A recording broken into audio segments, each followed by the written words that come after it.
ईडीपीएल का एक और शानदार इस बार का जो है वो सीजन रहा और बहुत लोगों ने इसको सराहा है। जो लोकल टैलेंट है वो निकल के आ रहा है। श्रेय जाता है गौतम भाई को। गौतम जी, इस बार हमने देखा कि लगातार जो आपकी मेहनत थी वो रंग ला रही है। जो लोकल टैलेंट है वो निकल के आ रहा है, तो ऐसा लगता है कि ये जरूरी है यंग टैलेंट निकालना कंट्री के लिए। देखिए, पहली बात तो है कि आपको सिर्फ मुझे श्रेय नहीं देना चाहिए कि जितने भी भारतीय जनता पार्टी के यहाँ पर कार्यकर्ता हैं, जितने भी भारतीय जनता पार्टी के लोग हैं, पूर्वी दिल्ली के जितने लोग हैं, उन्होंने बहुत मेहनत करी है।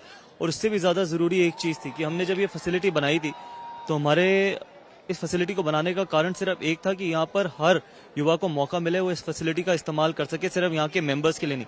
क्योंकि मेंबर्स के पास तो मौका है कि वो कभी भी आके यहाँ पर खेल सकते हैं, लेकिन उस युवा के पास शायद मौका नहीं है कि वो अंडर लाइट्स, और वो भी ऐसी फ्लड लाइट्स, इंटरनेशनल स्टैंडर्ड की फ्लड लाइट्स में कभी आके खेलेगा, शायद जो यहाँ की मेंबरशिप नहीं ले सकता। तो सिर्फ कारण यही था कि हम ईडीपीएल को ऑर्गेनाइज करें। बहुत सारे फॉर्मर क्रिकेटर्स आपके साथी जो है वो इस लीग की तारीफ कर रहे हैं। उनका कहना है कि ये बहुत जरूरी लीग है। अभी हालिया में गोरखपुर गया था, वहां पर भी मुझे कुछ यंग टैलेंट ऐसे मिले जो पूछ रहे थे इस लीग के बारे में कि कैसे मुझे खेलना है।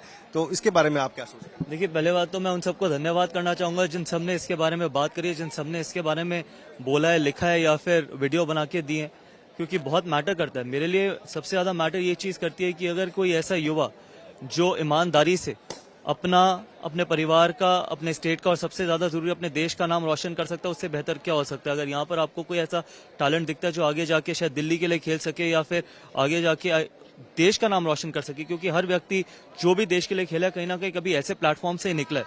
तो यहाँ से अगर कोई ऐसा व्यक्ति बच्चा निकलता है तो इससे बेहतर क्या हो सकता है इस टूर्नामेंट के लिए, और उससे ज्यादा जरूरी है कि इस फैसिलिटी के लिए। ये साल हमेशा की तरह इंपॉर्टेंट साल है, वर्ल्ड कप है और फॉर्मेट ठीक है, चेंज है, लेकिन कप्तानी को लेकर अगर गौतम भाई बात की जाए तो अभी किताब खुली हुई है। आपको क्या लगता है कि कौन सा हमारा राइट चॉइस है? देखिए, पहली बात तो है कि कप्तानी बहुत ज्यादा जरूरी नहीं है। कप्तान वही होना चाहिए, और कप्तान जो फॉर्म में, रोहित शर्मा ने बेहतरीन कप्तानी करी है 50 ओवर के वर्ल्ड कप में। आपने डोमिनेट किया है। एक मैच खराब होने से रोहित शर्मा खराब कप्तान हो नहीं जाते, लेकिन अगर रोहित शर्मा का फॉर्म अच्छा है, अगर Rohit Sharma T20 cricket continuously खेलते हैं और अच्छी बल्लेबाजी करते हैं, तो इसमें कोई दो राय नहीं है कि रोहित शर्मा को ही कप्तानी करनी चाहिए। क्योंकि अगर आप 10 मैच, जिस तरीके से आपने विश्व कप में 10 मैच खेले, अगर आप उस तरीके से खेल के एक मैच खराब खेलते हैं, तो इसमें कोई रोहित शर्मा खराब कप्तान तो नहीं गए। उससे भी ज्यादा जरूरी है 5 आईपीएल टाइटल्स जीते हैं रोहित शर्मा। 5 आईपीएल ट्रॉफीज बहुत बड़ी चीज है। मतलब धोनी के अलावा सिर्फ रोहित शर्मा ही जीते हैं। तो ये जो डिबेट है कप्तानी की, ये कप्तानी की डिबेट मेरे मानने से कप्तानी की डिबेट नहीं होनी चाहिए। लेकिन अगर रोहित शर्मा का फॉर्म अच्छा रहता है तो रोहित शर्मा ही कप्तान बनने चाहिए। अच्छा, बीसीसीआई की मानी जाए गौतम भाई, तो पहले हम हार्दिक की तरफ देख रहे थे। अगर इस वर्ल्ड कप के पहले की बात की जाए कि मेकिंग में है हार्दिक पांड्या, उनको ग्रूम किया जाए, फिर आपके पास सूर्य कुमार यादव आ गए, अब रोहित शर्मा के ऊपर में भी डिबेट चल रहा है। आप कह सकते हैं कि बीसीसीआई कप्तानी को लेकर असमंजस में है कि किसको हैंडओवर किया जाए?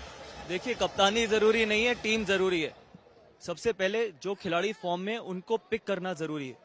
जो आपका खिलाड़ी फॉर्म में होगा वही कप्तान बनना चाहिए। आउट ऑफ फॉर्म खिलाड़ी को तो आप कप्तान नहीं बनाएंगे ना, चाहे वो कोई भी हो, चाहे वो रोहित शर्मा हो, चाहे वो हार्दिक पांड्या हो, चाहे वो सूर्य कुमार यादव हो, चाहे वो कोई भी और इन लाइन हो कप्तान बनने के लिए।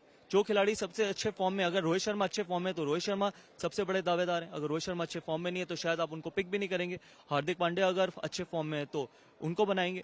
तो कप्तानी इतना बड़ा समस्या नहीं है कि स्क्वाड को आप पिक करते हो T20 वर्ल्ड कप के लिए, वो ज्यादा जरूरी है।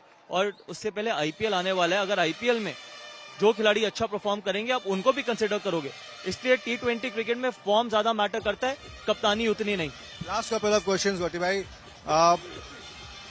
श्रीशंत के साथ आपका एक हीटेड डॉक्यूमेंट हुआ, काफी बातें श्रीशंत की तरफ से कही गई, उन्होंने बोला कि आपने फिक्सर कहा। ओवरऑल मामले को आप कैसे देखते? देखिए, पहली बात है मेरे पास ऐसा कुछ है नहीं इस चीज में बोलने के लिए। मैं यहाँ पर एक बहुत नेक मकसद से आया हूँ, उन युवा खिलाड़ियों को देखने आया हूँ, उन युवा खिलाड़ियों को एक प्लेटफॉर्म देने आया हूँ कि जो वो अपने परिवार का, अपने स्टेट का, अपने देश का नाम ईमानदारी से रोशन कर सके। वो मेरे लिए बहुत जरूरी है। Thank you so much Gautam भाई। तो ये थे गौतम गंभीर, जो लगातार फोकस करते हैं लोकल टैलेंट को निखारने के लिए, और इस तरह की लीग्स का आयोजन लगातार होकर आते रहते हैं। उम्मीद यही है कि इस लोकल जो ये टूर्नामेंट है, इससे देश को एक प्रतिभा मिलेगी जो आगे चलकर रिप्रेजेंट करेगी इंडिया को। Thank you so much. Match से जुड़े आपके हर सवाल का हम देंगे जवाब। जानने के लिए हर update, live analysis, special interviews, download कीजिए स्पोर्ट्स तक ऐप।